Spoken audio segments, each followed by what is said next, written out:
Et maintenant, place au spectacle. Cette chaîne a beaucoup parlé de cuirassés, croiseurs, porte-avions, destroyers, toutes sortes de divertissements. Euh, mais qu'est-ce que cela faisait de commander l'un de ces navires? Quel était le travail? Quels étaient les avantages? Où était le plaisir? Et quels étaient les aspects plus sérieux? Eh bien, ce n'est pas vraiment quelque chose qu'un historien peut vous raconter en détail. Pour cela, il vaut mieux entendre quelqu'un qui a vécu cette histoire, quelqu'un qui a réellement commandé l'un de ces grands navires. Mais j'entends déjà votre objection. Sûrement, tous les navires dont parle cette chaîne sont hors service depuis environ 70 ans. Les chances qu'un de leurs capitaines soit encore en vie sont plutôt minces. C'est ce que vous pourriez penser, mais souvenez-vous que certains de ces navires ont continué à naviguer bien plus longtemps. Par exemple, les cuirassés de la classe Iowa. Alors, pourquoi ne pas écouter quelqu'un qui en a réellement commandé un? En fait, quelqu'un qui a commandé l'USS Iowa elle-même. Bonjour à tous, bienvenue dans cette émission particulière. Nous allons parler, eh bien pour ceux d'entre vous qui regardent évidemment pas en direct, mais moi je parle en direct, à Larry Sequist, ancien capitaine de l'USS Iowa, cuirassé 61 elle-même. Sans doute l'un des navires de guerre les plus connus au monde, et actuellement un navire musée sur la côte ouest des États-Unis, si je ne me trompe pas. Donc je suppose que je peux vous appeler capitaine. Ou Larry, s'il vous plaît. Ou Larry, ça me va. Donc le capitaine Larry, je suppose, a gentiment accepté de nous donner un petit aperçu de ce que c'était que de commander l'Iowa lui-même, ce qui n'est pas une perspective que l'on a tous les jours, donc nous avons beaucoup de chance d'avoir cela. Comme d'habitude, nous avons nos 10 questions. Évidemment, nous enregistrons ceci via Zoom parce que, eh bien, premièrement, prendre l'avion pour les États-Unis est assez cher. Et deuxièmement, en ce moment, c'est encore plus compliqué que d'habitude. Donc, pardonnez toute erreur dans le flux de données Zoom ou autre, elles sont entièrement de ma faute, mais j'espère que cela ne posera pas trop de problèmes. Donc, je suppose que la première chose, si vous voulez bien vous présenter aux spectateurs et expliquer un peu qui vous êtes et ce que vous avez fait dans la marine. Merci, oui, et je vais enlever la casquette maintenant que j'ai prouvé que mon cuirassé Iowa m'appartenait. Je suis Larry Sequist, capitaine de vaisseau à la retraite de la marine. Je vous parle aujourd'hui depuis Gig Harbor, à juste titre, Gig Harbor, dans l'État de Washington, un petit village portuaire au sud de Seattle, sur le Puget Sound. Ma femme et moi, elle est écrivaine. Nous avons pris notre retraite ici. Après ma carrière de 32 ans dans la marine, j'ai poursuivi cette carrière avec 8 ans à la législature de l'État de Washington. Et je travaille maintenant sur un livre à propos d'une stratégie de la démocratie qui s'inspire en partie de mon expérience dans la marine. Nous allons parler du côté maritime de ma carrière. L'autre moitié de ma carrière à terre s'est déroulée principalement en tant que stratège politico-militaire au Pentagone. Parfois, donc, je suppose que la première question que nous avons est, pourriez-vous nous donner une idée des différents navires sur lesquels vous avez servi avant de prendre le commandement de l'Iowa? Eh bien, j'étais un garçon de ferme né dans l'Idaho. J'ai grandi dans une ferme en Oregon. Donc, comme beaucoup de garçons de ferme, je suis allé en mer. Dans mon cas, je me suis engagé dans la marine américaine parce qu'ils allaient m'appeler sous les drapeaux et je me suis engagé à bord d'un sous-marin diesel. À l'époque, j'étais à Washington District de Columbia et je venais de terminer 3 ans d'opérations polaires dans l'Arctique et l'Antarctique. Mais mon premier navire était l'USS Drum, un vieux sous-marin diesel de la Seconde Guerre mondiale sans batterie. C'était juste un navire d'entraînement à Washington District de Columbia et je suis allé en mer sur un sous-marin diesel à Norfolk, d'où j'ai fait ce que font tous les nouveaux marins, commencer à suivre les tuyaux. Une fois que j'ai reçu ma commission, Au fait, je suis allé au camp d'entraînement le lendemain de l'obtention de mon diplôme universitaire et j'ai reçu ma véritable formation. Puis j'ai postulé pour l'école des officiers, j'ai obtenu une commission et mon premier navire était le croiseur Northampton. C'était le croiseur de commandement qui servait de poste de commandement national alternatif. Ça a été une bonne affectation pour moi parce que je suis devenu assistant navigateur. J'ai pu vivre sur la passerelle et en tant que tout nouvel officier, j'ai vraiment acquis une excellente expérience en mer.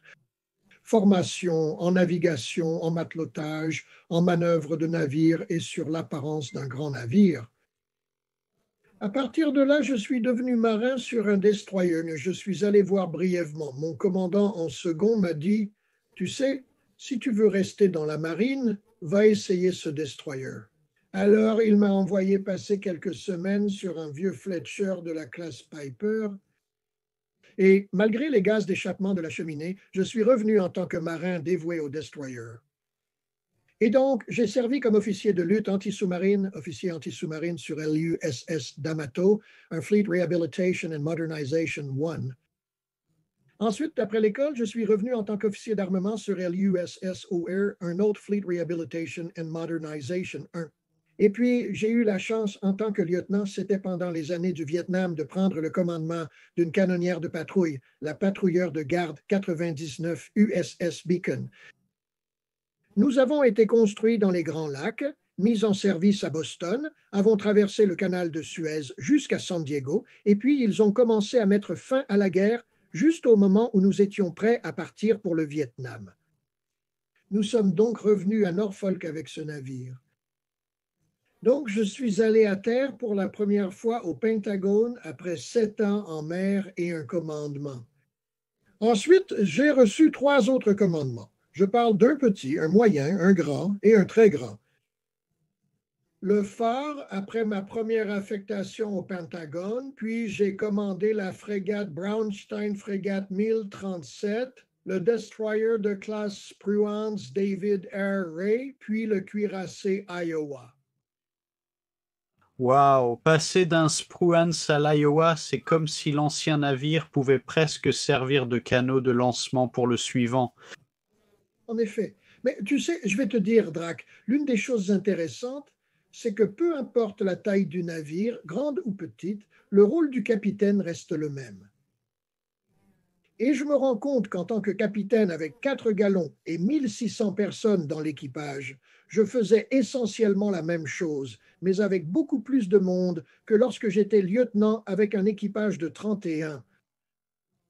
Et je pense qu'il est très important de se rappeler que la mer est un endroit immense et peu importe la taille du navire, cela reste un tout petit point sur cet océan avec des marins qui l'emmènent en mer.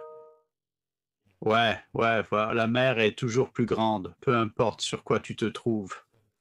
Je me souviens d'être allé en mer en parlant de grand contre petit. J'étais sur l'Iowa.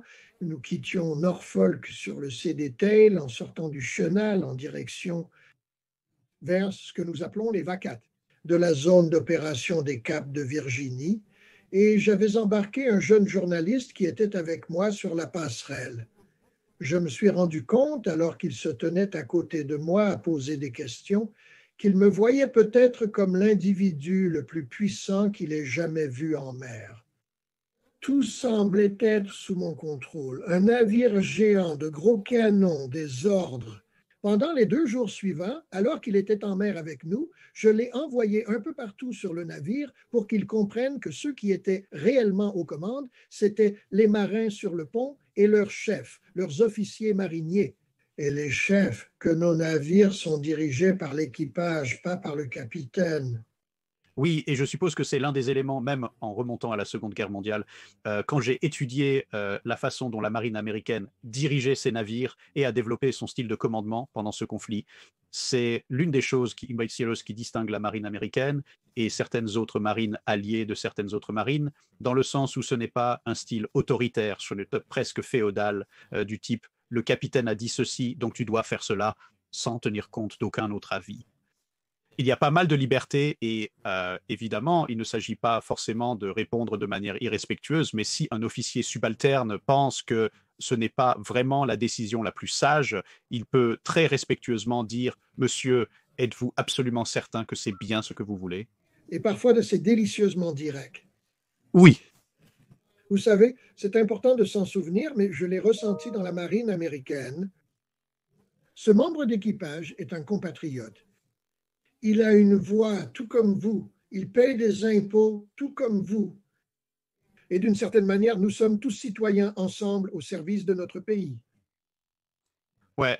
Donc, quand vous avez pris le commandement de l'Iowa, évidemment, c'était au milieu des années, 1980. Quel était le rôle principal du navire lorsque vous en aviez le commandement, étant donné qu'il n'était pas sorti de la réserve depuis longtemps à cette période? D'accord, et laissez-moi commencer l'histoire. Comme vous vous en souvenez, au début des années 80, lorsque le président Reagan est devenu président et que John Lehman est devenu secrétaire de la marine, le secrétaire Lehman avait cette vision d'une marine à 600 navires. Il voulait passer de 550 à 600. Et pour y parvenir, et pas seulement construire une marine autour des groupes de combat de porte-avions, il voulait ramener les 4 cuirassés et former des groupes de combat autour des cuirassés. Cela vous donnerait plus de manœuvrabilité de navires capitaux, vous savez, plus de navires capitaux à manœuvrer. C'était une idée brillante. Et le premier à être ramené fut le New Jersey.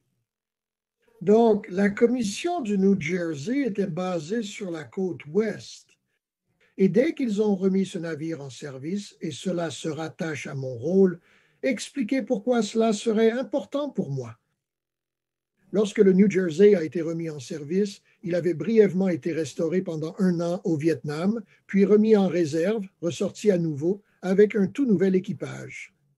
Ils ont décidé de donner au navire et à l'équipage un temps de répit pour s'habituer au nouveau navire, à la marine, pour réapprendre à connaître les cuirassés remis à l'eau. Ainsi, le New Jersey a été envoyé en 83 pour une croisière Westpac. Pendant cette croisière Westpac, je crois que la date était le 23 octobre 1983. C'est à ce moment-là que les Marines ont été tués lors de l'attentat terroriste à Beyrouth. Une crise de sécurité américaine massive. Donc, le New Jersey a été renvoyé rapidement à travers le Pacifique, puis par le canal de Suez à travers l'Atlantique. Ils ont changé de commandant à Gibraltar. Ils ont fait venir un nouveau commandant parce que l'autre avait terminé son temps. Un autre gars était prêt à prendre la relève et ils ont immédiatement positionné le New Jersey au large des côtes de Beyrouth. Et elle est restée là, avançant à 3 nœuds. Elle a fait des demi-tours à 3 nœuds pendant des semaines. Très peu de temps de tir pendant tout ça. Et puis soudain, la Maison-Blanche a décidé qu'il voulait tirer sur des méchants dans les montagnes au-dessus de Beyrouth. Alors, ils ont ordonné aux cuirassés New Jersey de tirer sur ces collines.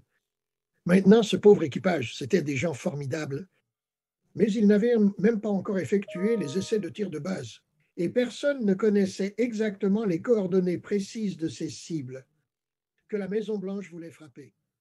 Bon, plus tard, j'ai pu interviewer les personnes impliquées.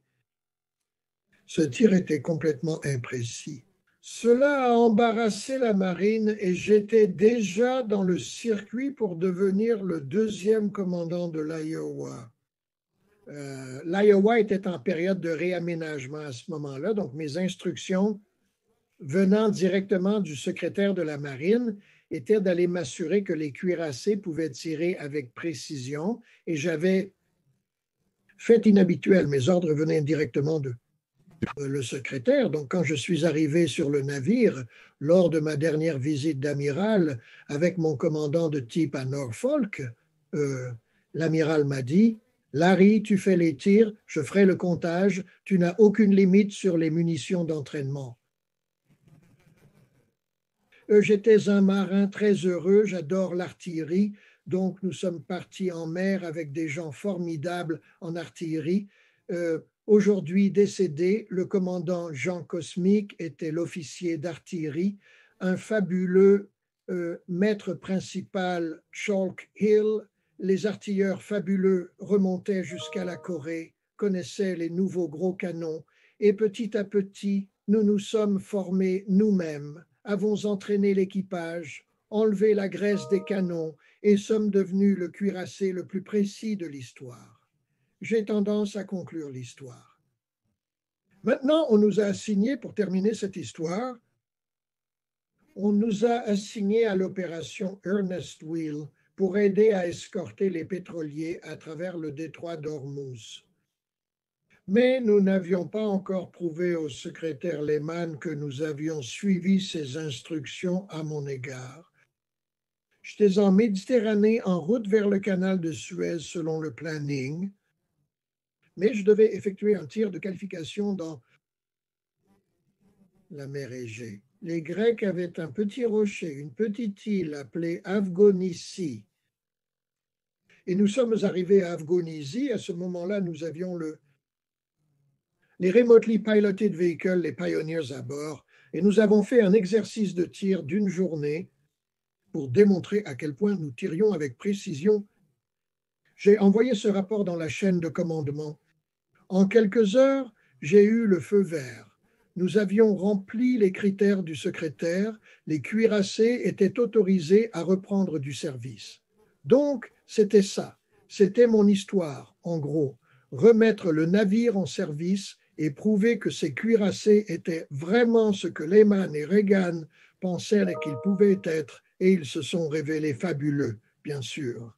Oui, oui, je veux dire, c'est certain. Même si tu regardes juste certaines des photos du navire dans les années 1980, Naviguant avec son groupe d'action de surface et je veux dire en dehors de sa taille impressionnante évidemment, mais j'ai souvent entendu dire qu'on peut reconnaître le cuirassé parce que c'est le plus beau navire de l'escadron. absolument. Je veux dire, bah, pour être honnête, ça n'aide pas que la marine américaine ait traversé cette longue période où ils mettaient juste un énorme bloc sur une coque, par ailleurs très réussi pour des raisons de radar, mais malgré tout, les Iowa restent des navires avec un style vraiment très unique. Et tu sais, Drake, pour les historiens navals, parmi tes spectateurs et lecteurs, il est important de se rappeler qu'après la Première Guerre mondiale, les traités navals de Londres ont imposé des limites de construction sur les cuirassés et il y avait la marine américaine, comme les Britanniques, qui construisaient de petits groupes de 2 ou 3 cuirassés et affinaient les conceptions. Nous avons finalement déclaré au milieu des années 1930 que les Japonais avaient violé les traités navals de Washington et de Londres avec le croiseur de la classe Congo. Nous avons affirmé qu'ils avaient dépassé leur limite de tonnage. Cela nous donnait, selon le traité, 10 000 tonnes. Ces 10 000 tonnes ajoutées aux classes précédentes nous ont donné ce brillant modèle Iowa, une coque superbe, un équilibre parfait entre la vitesse, le blindage et l'équipement installé. C'était vraiment le point idéal de la conception des navires de ligne. Donc, tu as mentionné que tu as ce magnifique navire, tu as un chèque en blanc pour tirer avec tous les canons, ce qui est probablement l'une des meilleures phrases que je pourrais entendre à bord d'un navire. Surtout, on disait qu'une journée sans artillerie est une journée sans soleil. On tire 6 jours par semaine et si tu veux tirer le dimanche, il suffit de demander, David. Plilard, PhD. Alors, comment c'était de mener un exercice d'artillerie complet sur l'Iowa, David? Plilard, PhD, donc. Eh bien, tout d'abord, il y a beaucoup de personnes impliquées. Parce que nous tirions tellement souvent, nous ne mettions pas toujours tout l'équipage en état d'alerte générale. Nous nous enfermions autour des tourelles et des soutes à munitions, mais vous savez, il y avait 40 à 50 personnes dans chacune de ces 3 tourelles, en comptant les équipages dans la tourelle et les personnes dans les soutes à munitions.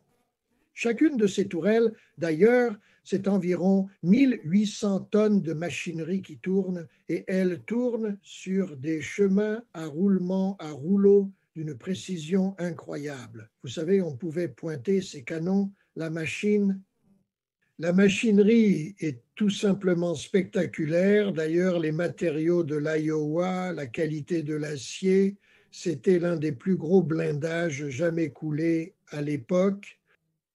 Le navire a été construit en grande partie par des femmes au chantier naval de Brooklyn. Une autre chose intéressante, c'est quelle est la taille d'un cuirassé? Qu'est-ce qui a décidé cela? J'ai mentionné les traités. La taille d'un cuirassé est déterminée par la largeur du canal de Panama. Il devait faire un peu moins de 110 pieds et il devait pouvoir passer sous le pont de Brooklyn lors de sa mise en service. Donc vous verrez que la partie la plus haute du mât avant a un endroit où l'on peut ajouter plus au-dessus pour passer sous le pont de Brooklyn. Voilà donc la taille d'un cuirassé. Oui, et je suppose que quand vous faites le tir, évidemment, vous avez ces canons principaux de 16 pouces, calibre 50. Mais dans les années 1980, ce n'est pas le seul équipement, ni le plus récent, à bord du navire. Alors, quelles autres technologies avez-vous pu utiliser pendant votre commandement? Avez-vous pu utiliser ces nouvelles technologies pendant votre temps à la tête du navire? Oui, et je veux revenir à ce que votre question portait en fait sur le fait de faire du tir avec des canons de 16 pouces. Donc oui, pendant la remise à niveau des années 80, nous avons ajouté à la fois les missiles de croisière Tomahawk et avec une capacité d'armes nucléaires, ainsi que les missiles Harpoon. Donc, ce que vous aviez, c'était cette symphonie de puissance de feu. Encore une fois, Drac, si vous revenez à l'étude du design original, même sans les missiles, c'était brillant. La conception des postes de tir de la batterie principale, les postes de tir secondaires, les salles de calcul pour les canons de 5 pouces avec ces anciens calculateurs électromécaniques. Ces anciens calculateurs pouvaient me pointer ces canons avec plus de précision parce que nous les avons testés côte à côte que les ordinateurs numériques modernes. Juste des machines merveilleuses. Et c'était vraiment un plaisir. J'aimais être entouré de machines aussi bien conçues, aussi bien pensées, et les relations complexes entre trois tourelles, dans notre cas 6 canons. Il y en avait à l'origine 10, des canons de 5 pouces, 38. J'ai grandi avec un canon de 5 pouces, 38. C'est le seul que je pouvais démonter moi-même, mais avoir toute cette puissance de feu était vraiment quelque chose de remarquable. Alors voici une façon d'y penser. Nous ne pensions plus vraiment aux batailles navales, mais si vous le faisiez, vous pouviez, vous savez, tirer un missile de croisière à longue portée, vous pouviez lancer un harpon à 60 miles, engager le tir d'artillerie à longue portée à 20 miles, puis continuer jusqu'à la portée des 5 pouces avec cette symphonie de puissance de feu. Notre principal objectif, bien sûr, était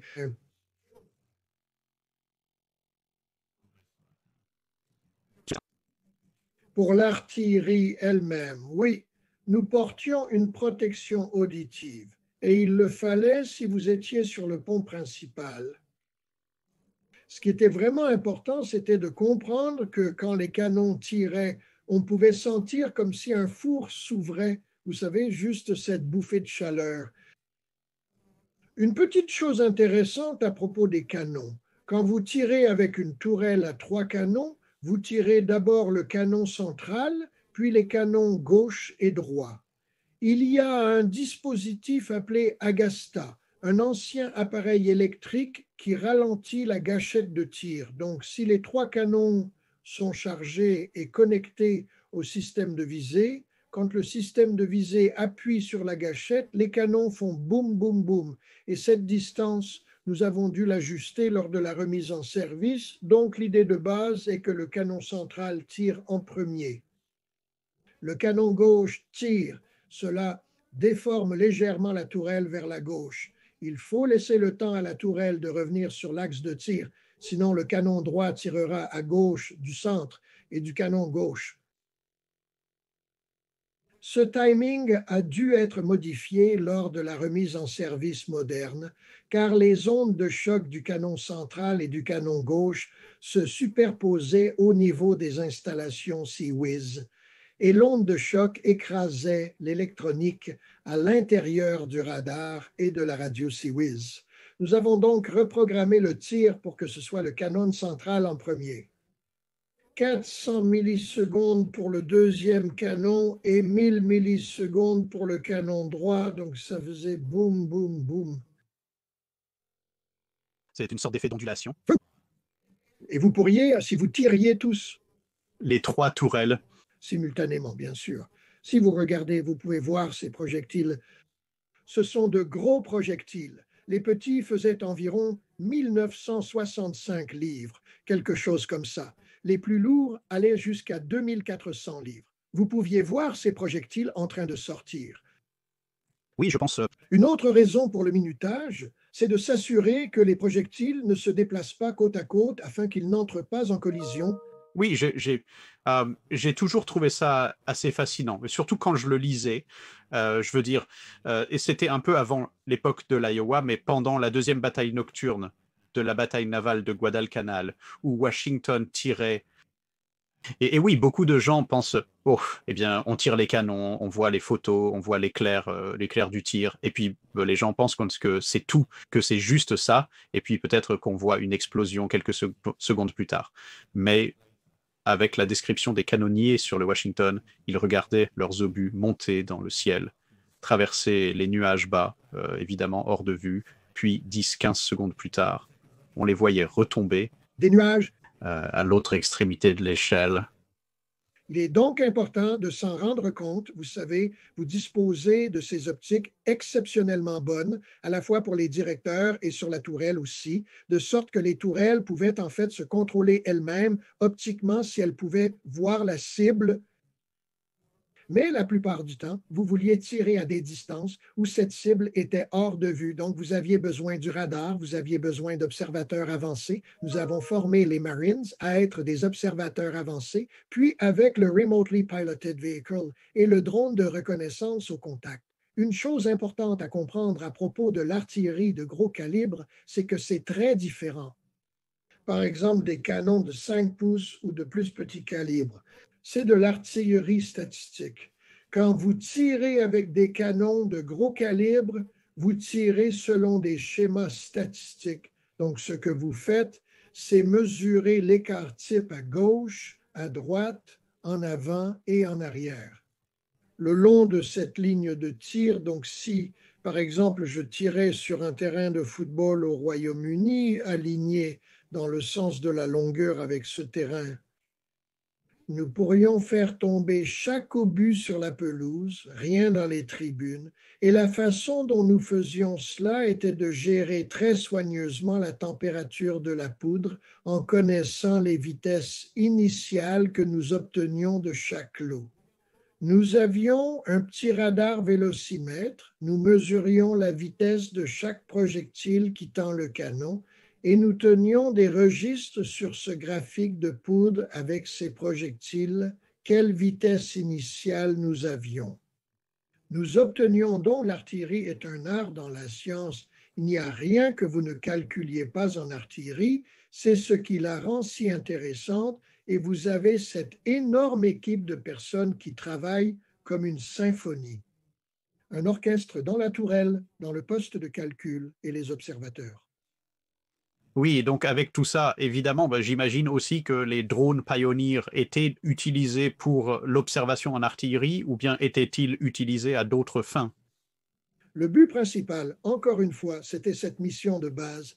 La directive du secrétaire, les canons, les cuirassés doivent être précis. Et je vais vous dire, en tant que spécialiste de l'artillerie, j'ai grandi en regardant mes impacts à travers des jumelles. C'est une énorme différence d'être assis avec la caméra au-dessus de la cible, en regardant vers le bas et en voyant les impacts tomber. Bien sûr, les gars à la table de tir pouvaient voir ça, donc on pouvait presque avoir l'officier du poste de calcul qui devenait son propre officier de contrôle de tir. Euh, on était un peu plus discipliné que ça. Vous savez, il y avait un ordre pour un ajustement à gauche ou à droite pour corriger le tir. Mais c'était le but du Pioneer. Encore une fois, une histoire de mer intéressante. Le secrétaire, non, après ce problème, le tir de Beyrouth était en Israël et les Israéliens avaient inventé, c'était un système israélien, ils ont fait voler le Remotely Piloted Vehicle au-dessus du secrétaire pendant sa visite, puis lui ont montré la vidéo. Donc, il a aimé ça et il l'a acheté et dans le style typique de John Lehman, il a commandé ce truc. Nous n'étions pas au courant. Je me souviens encore qu'un jour, 2 gros camions de steaks sont arrivés sur la jetée à Norfolk et un lieutenant-commandant nommé Dana Griffith est monté à bord avec les camions. Une série de grandes caisses ont été déchargées par des grues à côté du navire. Il a dit « Bonjour, capitaine. Je suis Dana Griffith. Je suis ici avec le système Pioneer. Nous allons l'installer sur le navire. Je suis maintenant à votre disposition, alors nous avons dû déterminer où nous allions le placer. Nous avons trouvé un endroit dans les quartiers de l'officier amiral que nous pouvions réaménager pour en faire le centre de contrôle. Nous pouvions, vous savez, lancer avec ces petites bouteilles JATO, puis nous installions de grands poteaux de butte avec un filet tendu entre eux. Et le contrôleur se tenait avec sa petite télécommande, prenait le contrôle local et faisait voler le Remotely Piloted Vehicle droit sur lui-même dans ce filet. Et donc, c'est ce que nous avons fait. Nous avons construit ce truc, nous avons compris comment l'utiliser, nous avons craché beaucoup de Remotely Piloted Vehicles avant d'éliminer tous les problèmes et de comprendre comment ça fonctionnait. Mais l'effet était remarquable, cela change complètement le tir de gros calibre de pouvoir regarder la cible d'en haut. En fait, j'ai mentionné cela, vous savez, pour obtenir le feu vert du secrétaire à la marine, ce dernier jour du tir de qualification en Méditerranée, quand nous étions dans l'Égée, à ce rocher d'Afgonisie, nous avons utilisé le Remotely Piloted Vehicle pour observer la chute des tirs et quand nous sommes partis, non seulement nous avions été très précis, mais nous avons laissé ce rocher beaucoup plus petit qu'il ne l'était auparavant. J'ai toujours pensé que nous devrions envoyer une lettre aux Grecs pour nous excuser d'avoir réduit la taille de leur île. Nous travaillons dans le réaménagement paysager. C'est juste, oui, oh. Il y avait d'autres technologies, une autre chose que nous faisions, si je peux me permettre, voici d'autres choses. Ce n'était pas seulement les Remotely Piloted Vehicles, l'ajout des missiles, quand vous ajoutiez toute cette puissance de frappe à très longue portée, ainsi que les canons, il fallait pouvoir contrôler tout cela. Donc, ce que nous avons fait, c'est réutiliser l'ancienne cabine de l'amiral au niveau O2, comme ce que nous appelions le Strike. C'était un centre d'information de combat supérieur, un centre d'information de combat supérieur. L'original, le centre d'information de combat inférieur, se trouvait à l'intérieur de la boîte blindée où travaillaient les opérateurs radars, mais nous avons ajouté là-haut ce centre de frappe et j'ai mis en place une organisation de commandement différente dans laquelle l'officier de frappe contrôlait réellement le navire pendant la mission. L'officier de quart sur la passerelle allait là où le centre de frappe lui disait de diriger le navire.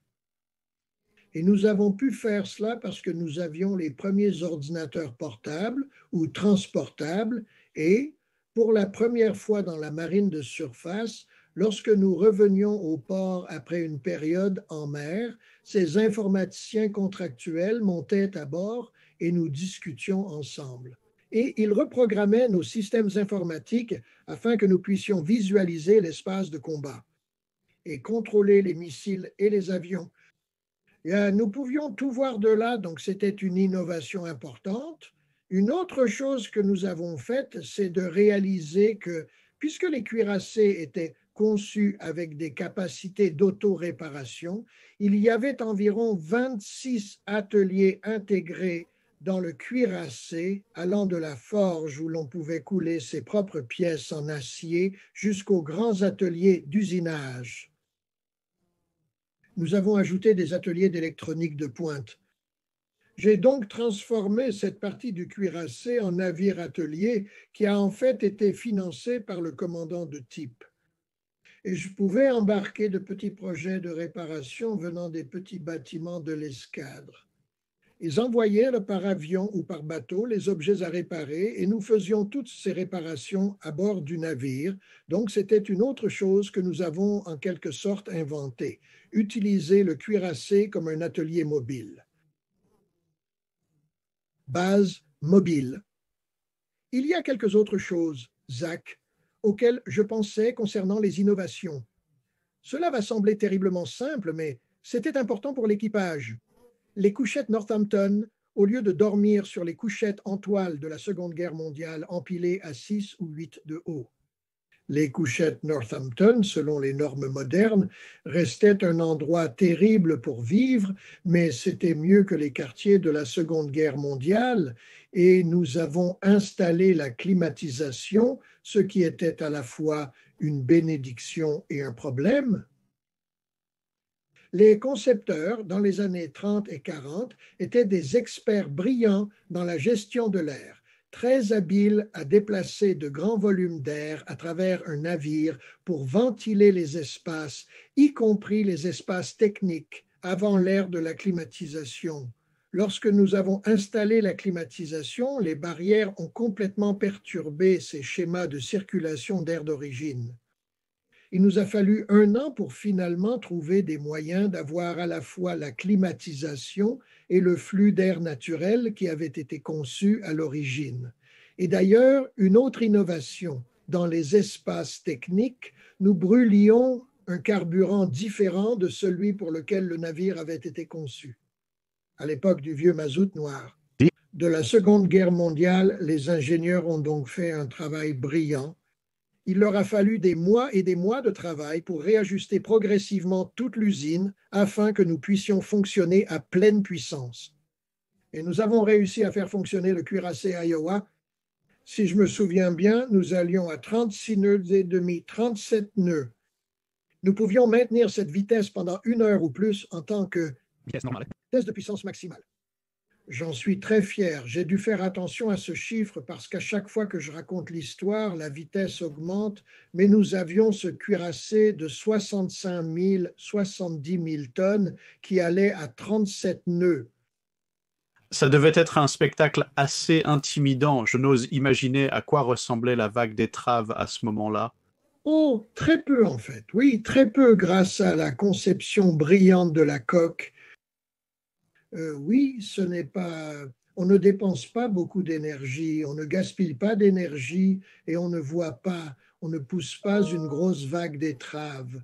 En fait, c'était un précurseur précoce, vous savez, de cela, ce genre de choses avec l'étrave bulbeuse, mais Ouais. une coque merveilleusement bien conçue sur le plan hydrodynamique. Ouais, eh bien, il le faut pour faire avancer quelque chose de cette taille à une telle vitesse. Ouais, je suppose qu'à cette vitesse, j'essaye juste de convertir les nœuds en miles par heure. Je veux dire, je suis. Je ne suis pas certain de ta méthode, mais d'accord. Ça te vaudrait probablement une amende pour excès de vitesse dans certaines régions. Ouais. Je n'aimerais pas être celui qui tente de l'arrêter. Eh bien, c'est intéressant parce qu'on était presque à la vitesse de mon premier commandement, la vedette de patrouille, qui était propulsée par un moteur à réaction J79. On pouvait atteindre 40 nœuds avec ça. Alors, avec le navire évidemment bien préparé, quelle a été la réaction des autres marines et du grand public lorsque vous faisiez des escales dans différents ports avec ce navire immense dont la taille dépassait sûrement tout ce que la plupart des gens avaient vu auparavant? Eh bien, évidemment, c'était très positif. C'est un impact puissant, c'est un magnifique navire et vraiment impressionnant. Et quelques exemples, en fait, pour commencer, puisque vous êtes au Royaume-Uni et que votre première expérience, si je me souviens bien, Drake, était à Portsmouth. Oui. Mais nous avons fait une escale à Portsmouth à l'automne 1986. J'ai dû brûler du carburant pour alléger le navire, pour remonter le tirant d'eau de quelques pieds afin d'entrer dans le port de Portsmouth.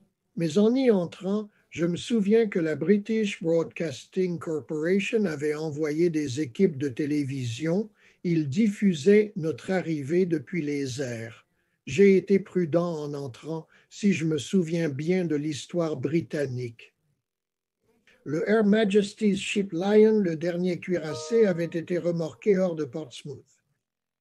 Et pendant le remorquage, le Lion s'est échoué juste sous ce pub qui se trouve sur les brise-lames, juste à l'entrée du port de Portsmouth.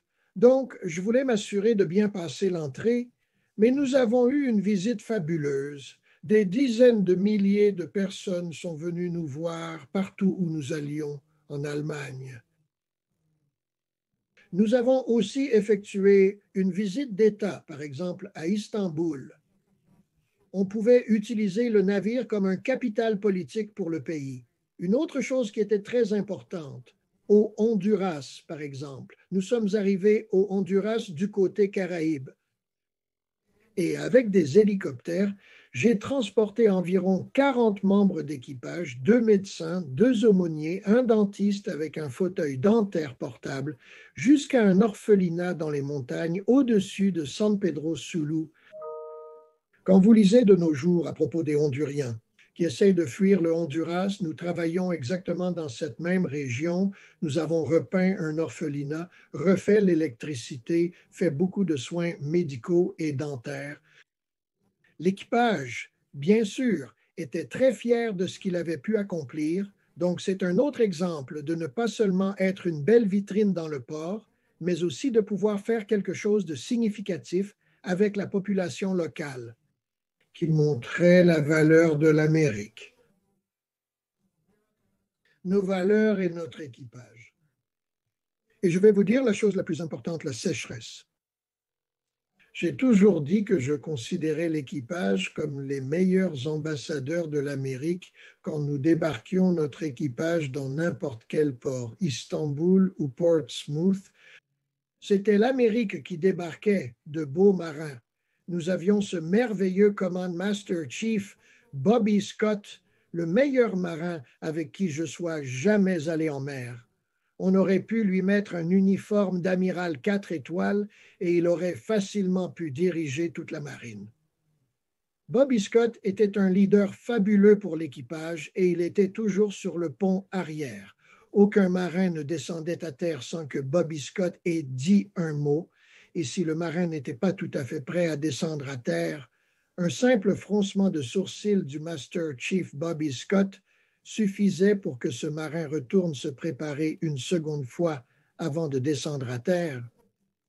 En tant que diplomate, ce genre d'utilisation de la présence du navire était très important dans le cadre de la présence de l'Amérique à travers le monde.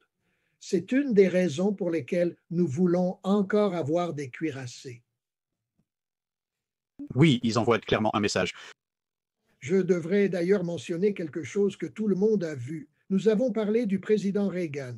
Le 4 juillet 1986, nous avons organisé la Revue navale internationale. La Statue de la Liberté avait 100 ans.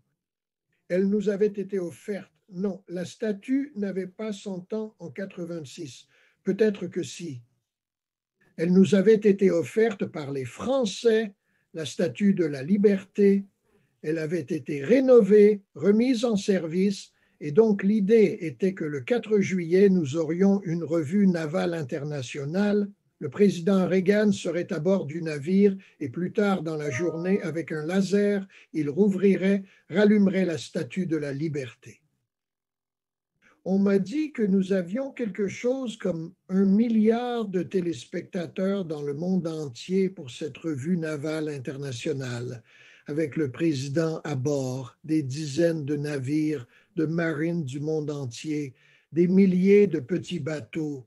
Donc c'était un autre endroit où les gens vraiment aimaient l'idée de ce magnifique navire représentant le meilleur de l'Amérique avec les meilleurs marins américains à bord et Évidemment, ce n'est pas toujours amusant et ce n'est pas que montrer le navire, mais évidemment, c'est un navire de guerre. Donc, l'Iowa, si j'ai bien compris, a été déployé dans le golfe Persique pendant la guerre des pétroliers. C'est un peu différent du travail sur un porte-avions. Y a-t-il eu des incidents particuliers à bord de l'Iowa avec des navires ou des avions iraniens ou irakiens, etc., pendant cette période? Toute cette période a été une longue série de situations tendues. J'ai mentionné les tirs sur Afghanistan et l'obtention de l'autorisation de passer par le canal de Suez. J'ai beaucoup de sympathie pour ce gigantesque navire marchand qui est resté coincé, car moi aussi j'ai eu un très grand navire dans un canal étroit et j'ai appris ce que sont les effets de berge et ce genre de choses. Nous nous en sommes très bien sortis, merci, grâce à d'excellents pilotes égyptiens.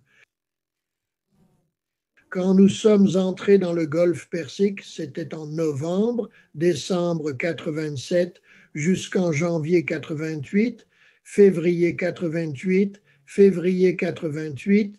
C'était en plein cœur de cette guerre Iran-Irak qui a duré 10 ans. Les Irakiens avaient déjà touché un de nos navires dans le golfe Persique.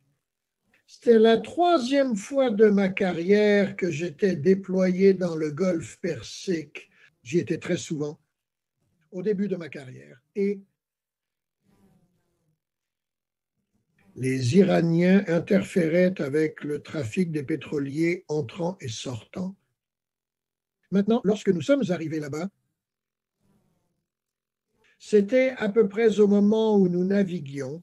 Il y a eu un des incidents où les gardiens de la révolution de Bandar Abbas et des îles là-bas, les îles iraniennes, étaient intervenus auprès de certains pétroliers. Et il y avait la couverture du magazine Time, si je me souviens bien, qui montrait une photo d'un énorme pétrolier et d'une frégate américaine qui le suivait pour assurer sa sécurité. Donc j'ai dit à mon équipage, vous ne verrez jamais une photo de l'Iowa suivant un pétrolier dans le détroit d'Ormuz. Nous sommes là pour protéger, pas pour être protégés. Et d'ailleurs, en parlant d'innovation, frappé. Les Bosco se souvenaient des anciens. Ma classe avait été construite avec un équipement de dragage monté à l'avant.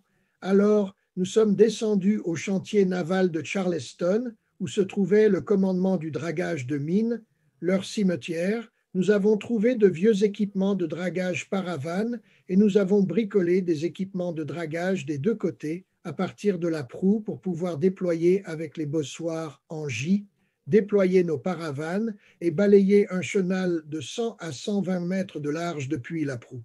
Je pouvais mouiller les ancres, le matériel de dragage, en gros. Nous pouvions nous protéger nous-mêmes. Maintenant, quand nous sommes arrivés, la façon dont nous avons opéré, c'est qu'avec les Iraniens ayant il y avait quelque chose comme 23 sites de Silkworm. Nous ne savions pas lesquels avaient les missiles, mais ils pouvaient jouer à cache-cache avec ces différents sites de Silkworm. Les vedettes des gardiens de la Révolution patrouillaient partout, tirant parfois sur un pétrolier avec des mitrailleuses, essayant parfois de poser des mines. Notre mission était de ramener le calme dans tout cela, et ce qui nous a permis d'opérer, c'est que le droit international dit que si vous êtes à plus de 20, vous êtes dans les eaux internationales, capable d'opérer comme un navire de guerre, faire tourner les radiateurs tôt, faire tourner, entraîner vos canons, piloter des hélicoptères, vous pouvez être un navire de guerre dans les eaux internationales. Mais si vous êtes dans une zone de transit, vous ne pouvez pas vous comporter comme un navire de guerre. Vous devez rester pacifiquement sur ces voies de transit. Il existait un objet nommé ballon de football. Alors que vous remontez du nord de l'océan Indien, de la mer d'Arabie jusqu'au détroit d'Ormuz, prêt pour un grand virage serré à gauche. Il y a une petite bande là, large de quelques kilomètres et longue de 4 ou 5 kilomètres d'est en ouest, que nous appelions le football, qui fait plus de 12 000. Depuis l'Iran et Oman, ce sont des eaux internationales. Donc, j'empruntais tranquillement les voies maritimes internationales. J'entrais dans le football. Nous nous annoncions comme un navire de guerre et l'Iran se contentait de tout arrêter. Tous les gardiens de la Révolution restaient silencieux. Les vols F-4 s'arrêtaient, tout se calmait pendant ces patrouilles. Nous terminions une patrouille, descendions vers le sud pour une pause dans la mer d'Arabie, juste après le virage à Oman, et petit à petit, les choses reprenaient. L'une des choses intéressantes était de découvrir. Bien sûr, le détroit d'Ormuz a toujours été une source ou une route pour les contrebandiers. Depuis notre première sortie en mer dans de longues pirogues, il y avait ces bateaux à grande vitesse qui faisaient des allers-retours entre l'Iran et Oman. Je les appelais ces messieurs du commerce. Ce n'était pas des cibles. C'était juste de la contrebande ordinaire, ce que ces gens faisaient depuis des milliers d'années, juste avec des embarcations un peu plus rapides maintenant. Donc il fallait être très prudent à propos de toutes les compagnies aériennes et ce genre de choses, afin que nous n'ayons aucun incident. Mais je vous assure, nous étions sur le qui-vive, en état d'alerte générale, tout le temps à cause de ces risques. Quelque chose qui m'a vraiment marqué alors que nous terminions la dernière patrouille, prêts à partir à réussir cette mission là-bas, le guetteur du port était un jeune homme, probablement âgé de 19 ans. Vous savez, 6 ou 9 mois auparavant, il était un garçon de ferme dans l'Iowa. Maintenant, vous savez, il terminait sa mission dans le golfe Persique. Il m'a dit, vous savez, capitaine, nous étions tellement bons, il savait que nous étions tellement bons que nous n'avions même pas besoin de tirer. Et donc, c'est ça ma réponse, Drac, c'est que nous étions extrêmement compétents, hautement qualifiés. Il savait à quel point nous étions bons. Il savait que nous étions le cuirassé le plus précis de l'histoire. C'était dans la presse. Et quelles étaient nos capacités, ça a fait la différence. Effectivement, il ne faut pas chercher quelqu'un qui va réagir immédiatement en disant « Ah, tu veux jouer? Très bien, jouons », car il n'y aura qu'un seul camp qui s'en sortira. Et ça permet de garder les choses calmes. Tu ne gâches rien. Tu ne provoques pas une bagarre, tu essayes de prévenir la guerre, c'est la mission de la marine américaine. Donc, oui, Niki. Donc, alors que tout le monde faisait évidemment des visites dans les ports, des visites dans le golfe Persique et ce genre de choses, y a-t-il eu des incidents particulièrement amusants pendant les voyages du navire? Eh bien, si vous parlez à n'importe quel membre d'équipage, je suis sûr qu'il en aurait. Ils étaient tous des hommes à mon époque. Tous les équipages qui étaient masculins à cette époque, vous entendrez sûrement de nombreuses histoires captivantes. Mais j'ai apprécié chaque jour. Il se passait toujours quelque chose. Et il y avait toujours un membre d'équipage avec une histoire intéressante ou quelque chose de drôle qui se passait. Il faisait toutes les choses habituelles. Vous savez, la graisse de relèvement relatif et trouver, vous savez, la veille de la bouée mâle. Et comme nous étions un grand navire, nous avions des gens qui arrivaient. Vous savez, chaque semaine, il y avait quelques nouveaux membres d'équipage qui arrivaient. Et donc, il y avait toujours un approvisionnement abondant de bottes à bord du navire pour que les anciens puissent s'amuser avec. Il y a quelque chose que nous avons fait et que j'ai aimé faire.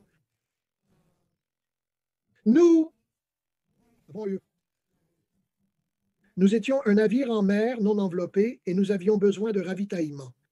Donc, à l'arrière-tribord, j'avais une grande installation de ravitaillement. J'avais plus de 2 millions de gallons de carburant à bord et je pouvais ravitailler des navires à côté. Donc, nous avons équipé la tourelle 3 avec une petite charge dans l'un des canons et installé un dispositif pour pouvoir tirer une ligne de lancement vers le destroyer à leur arrivée. Maintenant, normalement, comme vous le savez, quand on passe une ligne d'un navire à l'autre, il y a une boule de singe, une ligne de lancer. Un jeune marin avec un bon bras peut être assez précis avec cette boule de singe. Mais nous avons tiré cette chose depuis le canon de la tourelle 3 et nous l'avons fait au coucher du soleil. Donc il commençait à faire sombre avec un peu de flamme qui sortait du canon.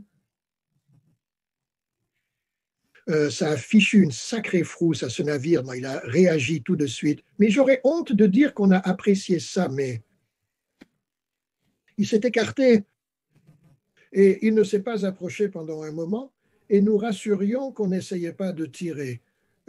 On s'amusait parfois. Par exemple, on faisait passer des messages sur les haut-parleurs du pont parce qu'ils regardaient tous le cuirassé, comme des marins de destroyer. Vous savez, on est toujours secoué dans toutes les mers et le cuirassé navigue comme sur une table. Alors on faisait passer des messages sur les haut-parleurs du 1MC sur le pont, comme le tournoi de billard est retardé de 30 minutes, il commencera à 16h30. Bien sûr, ces gars-là de l'autre côté se font secouer dans la grosse mer et ces enfoirés là-bas jouent vraiment au billard. Donc, on avait ce genre de choses. Je voulais vous raconter ça. Une histoire en particulier, puisque vous êtes britannique. Nous avons terminé notre mission dans le golfe Persique et nous retournions vers le canal de Suez. Vous savez, en passant par Aden, on est passé en alerte générale pour traverser cette petite zone là-bas d'Aden à cette époque, et nous remontions la mer Rouge, et nous nous sommes retrouvés à naviguer aux côtés de quelques navires britanniques, 2 frégates avec lesquelles nous avons opéré. Elles se dirigeaient aussi vers le canal de Suez à peu près au même moment, donc nous avons fait route ensemble, passé quelques jours à opérer ensemble avec des hélicoptères, échangé quelques membres d'équipage, et nous faisions des ravitaillements en mer par filin. Ils venaient juste pour que les jeunes officiers s'entraînent, toujours en formation en mer, donc ce que nous avons fait, c'est un peu de contexte. Plus tôt dans ma carrière, j'avais été aux Seychelles. J'ai passé beaucoup de temps dans l'océan Indien. J'avais été aux Seychelles sur un autre destroyer auparavant et il y avait un navire auxiliaire de la Royal Navy britannique dans ce port. Et ils étaient formidables, l'intendance. On a été invités à bord et eux pouvaient boire en mer. Le navire, nous étions à sec, alors nous étions ravis d'être les invités des Britanniques et je me souviens qu'ils nous ont fait un spectacle avec toutes sortes de gens étranges qui visitaient la cabine. Donc, pour leur rendre l'appareil, ce que nous avons fait quand ce destroyer, la frégate, le Brit est venu à côté du navire de la Royal Navy et nous avons tendu la ligne haute. Nous avons pris avec l'un de mes chefs de bordée, un des détenus du gaillard d'avant, il a mis l'aigle du capitaine d'un côté et la croix de l'aumônier sur son col. Donc, il était habillé comme un capitaine aumônier de la marine. Il a mis son gilet de sauvetage. Il a sauté sur la tyrolienne britannique, là où on se tient juste sur une petite barre en T. Il a filé de l'autre côté et en sautant de l'autre côté, il a dit « Où est-ce que je peux trouver une bière ?» Et il est parti et j'ai appelé l'autre commandant sur le téléphone du poste de veille. J'ai dit « Le capitaine Hyman est tellement embarrassé, nous avons cet aumônier que je ramène aux États-Unis. Il lui manque une case. » Et on essaie de le garder sous contrôle. Mon devoir est de le ramener sain et sauf aux États-Unis. Il s'est échappé et il est sur votre navire. Pouvez-vous me le renvoyer? Le chef fait le tour du navire britannique à la recherche d'une bière. Nous avons tous apprécié cela. Alors, je pourrais. Imagine juste avoir vu assez longtemps à l'époque, mais on pensait que c'était plutôt amusant. Oui, je peux juste imaginer l'hilarité en essayant de courir après ça. Je suppose que tu dois poursuivre et appréhender une personne qui serait sous les ordres du capitaine.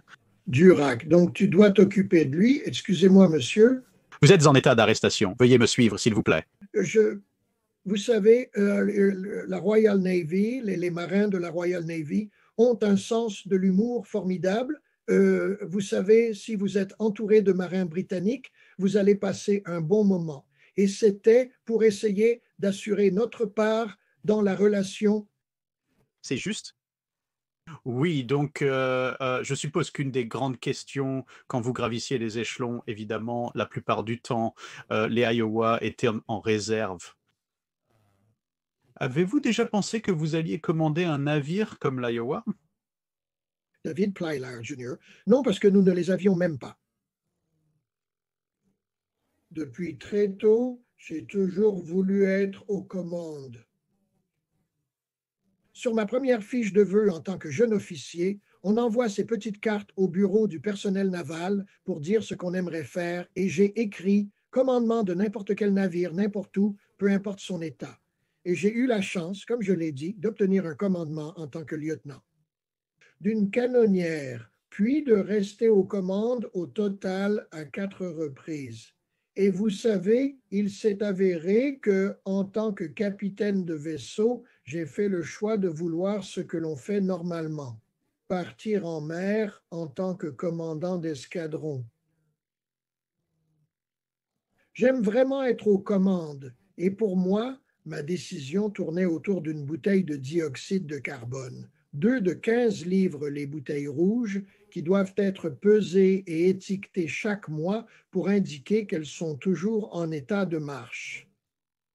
Je voulais m'assurer que ces bouteilles de dioxyde de carbone, 2 étaient mes bouteilles de dioxyde de carbone, 2 pas des bouteilles de dioxyde de carbone, 2 que j'inspectais sur le navire de quelqu'un d'autre.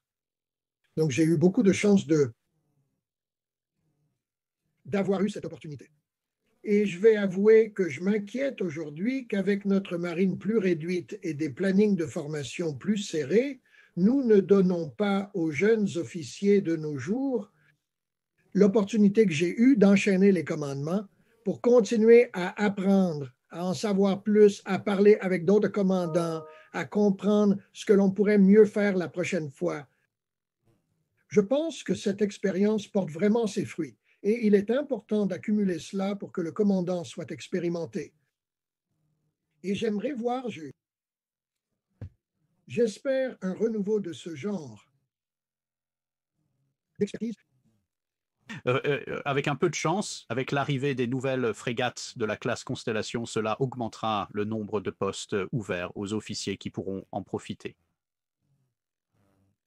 Donc, quand évidemment vous prenez le commandement du navire et qu'il est équipé de tous ces nouveaux systèmes, y avait-il d'autres systèmes que vous auriez aimé voir ajoutés au navire pendant sa modernisation et dont vous pensiez pouvoir tirer parti? Oui, je suis vraiment passionné par l'artillerie. J'aurais aimé voir et je souhaite toujours que nous ayons des canons à très longue portée. Même la première fois que je suis allé à terre, j'étais aide de camp du vice-amiral qui dirigeait la flotte de surface. Je me souviens être allé avec l'amiral King à Dahlgren, au centre expérimental d'artillerie. Même dans les années 70, il savait qu'il pouvait faire des projectiles de 5 miles et je pensais qu'on devrait investir beaucoup plus dans les gros canons et les projectiles à très longue portée. Mais la marine s'est tournée vers les missiles, alors qu'il y avait beaucoup d'avantages à avoir des canons et une portée de 100 miles. Depuis un navire, cela vous permet d'avoir une grande partie du monde à portée de votre puissance de feu. C'est juste, oui, je suppose, oui, c'est ce coût supplémentaire, n'est-ce pas? Surtout si vous faites principalement des bombardements côtiers, si vous êtes limité à une sorte de limite stricte de peut-être 20 miles, et puis un peu moins parce que vous ne pouvez pas être juste sur la plage, oui. Vous avez les missiles Harpoon, qui sont, vous savez, un missile pour une cible. Cette idée d'avoir un bombardement soutenu ferait partie de cette symphonie de puissance de feu et je pense que ce serait utile. Oui, donc on m'a dit que vous aviez eu cette idée d'avoir une chanson à 18 heures chaque jour sur le navire. Alors, quelle est l'histoire derrière ça et quel était votre préféré? Vous savez, j'avais oublié ça. Je pense que les chants de marins m'étaient venus à l'esprit. Vous savez, les vieux chants de marins. Et à un moment donné, l'une des variantes à ce sujet, c'était que si votre groupe pouvait faire un bon chant de marin, venez le chanter sur le micro principal, les haut-parleurs du dessus. Une autre chose que nous faisions, c'est que le navire était si grand, avec un équipage nombreux, que nous nous amusions avec l'idée qu'il fallait un certain temps pour faire la navette de l'Irak au quartier le matin. Alors nous avions une émission matinale. Il y avait un journal interne, une chaîne de télévision interne et un système de radio interne avec des journalistes professionnels, des gens formidables dans ce service des affaires publiques, des photographes brillants et nous utilisions la télévision et la radio. Donc nous avions une émission matinale qui ressemblait à un trajet vers le travail. Il y avait quelques gars avec les blagues habituelles et ils regardaient le plan du jour, et disaient « Bon, pourquoi faisons-nous ça? Appelons le capitaine. » Alors je recevais un appel à la radio et on me disait « Capitaine, pourquoi faisons-nous ça aujourd'hui? » Donc on s'amusait avec ce genre de choses. Appelez le commandant en second et demandez pourquoi cela se passe. Nous faisions des choses comme ça. D'ailleurs, nous faisions beaucoup de choses avec les épouses, les familles, avec les médiateurs. De nos jours, tout le monde est connecté, vous savez, avec les appareils Internet et les pages Facebook. Mais à cette époque-là, nous travaillions vraiment dur avec les numéros verts. Nous envoyions chaque jour un message à enregistrer sur un numéro vert pour informer les familles des croisiéristes de notre position. Ils s'inquiétaient de nous savoir dans le golfe Persique. Nous avons travaillé dur pour assurer les familles du golfe Persique dans les limites de la classification. Informé. J'imagine sur cette radio de banlieue, peut-être qu'à un moment, quelqu'un a pensé à envoyer une personne en haut du mât pour dire « Nous allons maintenant retrouver notre œil dans le ciel ». Quelle est la situation sur la passerelle bâbord? Vous savez, parfois la visibilité... Au fait, nous avions un pont au niveau O8. Monter du niveau O4 au pont du niveau O8 ne permettait pas vraiment de voir les quartiers lorsque j'avais le président à bord et que le natif allait faire la revue. Oui, nous faisons fonctionner le navire depuis ce pont du niveau de poids. Oui, j'espère. Évidemment, en ce moment, voyager entre les États-Unis et le Royaume-Uni est un peu difficile, mais j'espère que ce sera peut-être cette année. J'espère, mais si ce n'est pas cette année, alors j'espère peut-être l'année prochaine pouvoir vraiment visiter l'Iowa. Donc, excellente idée. Les gens devraient vraiment faire ça. Pacificbattleship.com est le site web. Les équipes là-bas font un travail formidable pour garder le navire en bon état. Beaucoup d'espaces intérieurs sont ouverts aux visites. Il y a des espaces de musée. Drake, je voulais revenir sur ce que tu as mentionné, comme diffusé depuis les hauteurs. Nous faisions les cérémonies de réengagement ou que le membre d'équipage veuille être réengagé, et j'en ai fait une au point le plus élevé du navire. Il y avait un électricien à Eastman qui passait beaucoup de temps tout là-haut sur les connexions électriques et il voulait être réengagé là-haut. C'est un long chemin jusqu'au sommet de cette tour, c'est plus haut que sous le pont de Brooklyn. Nous aussi, une fois j'ai réengagé un homme sur l'ancre au port, nous avons descendu l'ancre suffisamment pour que nous puissions tous les deux descendre sur une échelle de corde et rester là sur ces énormes pattes d'encre. Donc oui, nous avons fait beaucoup d'engagements inhabituels. Je verrai s'il me laisse monter tout en haut. Pour être honnête, j'ai le vertige, mais je suis toujours prêt à relever un bon défi. Tu t'attaches, mets ton équipement de sécurité. Ces dispositifs étaient intégrés au navire. Ouais, donc je suppose qu'il ne nous reste plus que notre dernière question. Ce que, évidemment, beaucoup de gens, je peux le dire, vont demander. Penses-tu que les cuirassés de la classe Iowa seraient encore utiles aujourd'hui? Ma réponse est oui. En fait, ma réponse est carrément oui, on fait une erreur. En réalité, les cuirassés eux-mêmes étaient fabriqués avec des matériaux d'une telle qualité. Vous ne devriez pas considérer les cuirassés des années 80 comme une sorte d'anachronisme sorti de la Seconde Guerre mondiale.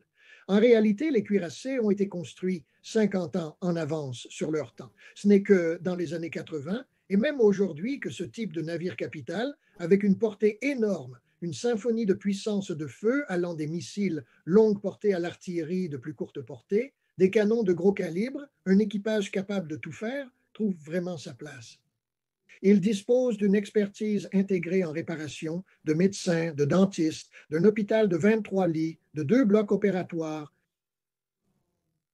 et de cet équipage incroyable de personnes qui sont les meilleurs dans leur domaine. Vous savez, j'avais le mess des chefs qui comptait environ 60 chefs, officiers mariniers, 15 à 20 maîtres principaux. La salle des officiers comprenait 20 ou 30 officiers spécialistes et officiers de la filière lieutenant de direction opérationnelle. C'étaient les meilleurs dans le métier.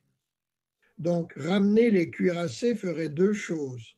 Non seulement ce serait très précieux, mais vous pouvez aussi le voir se déplacer à travers le monde comme une présence américaine. Cela serait très utile, précieux pour la stabilité locale, mais ce serait aussi une école pour le navire. Un grand navire comme celui-là est une école de perfectionnement pour les marins, et avec ce riche groupe de personnes expérimentées qui savent tout sur tout et qui ont l'habitude de partir en mer, vous savez, depuis que Noé était aspirant de marine, il y a donc une énorme opportunité pour les jeunes marins d'apprendre l'art de naviguer en mer. Donc oui, j'aimerais vraiment voir les cuirassés ou quelque chose de similaire, un navire de ligne remis en service. C'était un merveilleux exemple d'utilisation d'un navire bien conçu, bien construit, je l'admets, la soudure était parfaite, les chemins de câbles électriques étaient parfaitement droits, c'était tout simplement un navire magnifiquement conçu et construit qui, je pense, pourrait encore servir l'Amérique. Et si vous ne pouvez pas faire cela, allez au moins le visiter à San Pedro. Ouais, oui, je veux vraiment essayer de compléter la collection de la classe Iowa. Ouais, aller jusqu'au Missouri va être un peu intéressant parce qu'il est à Hawaï, mais j'aurai certainement 3 des 4.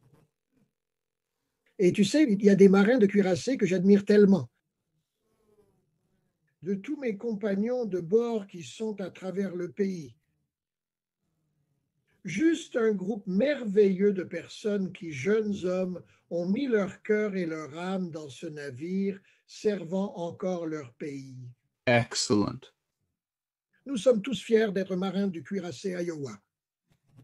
Et c'est bien normal. Donc, je suppose que, eh bien, nous n'avons plus de questions. Oui, le temps a filé, donc il ne me reste plus qu'à dire merci beaucoup au capitaine Larry Sequest pour son temps, son expertise et sa connaissance de ce que c'était que de faire fonctionner l'USS Iowa dans la vraie vie, pour ainsi dire.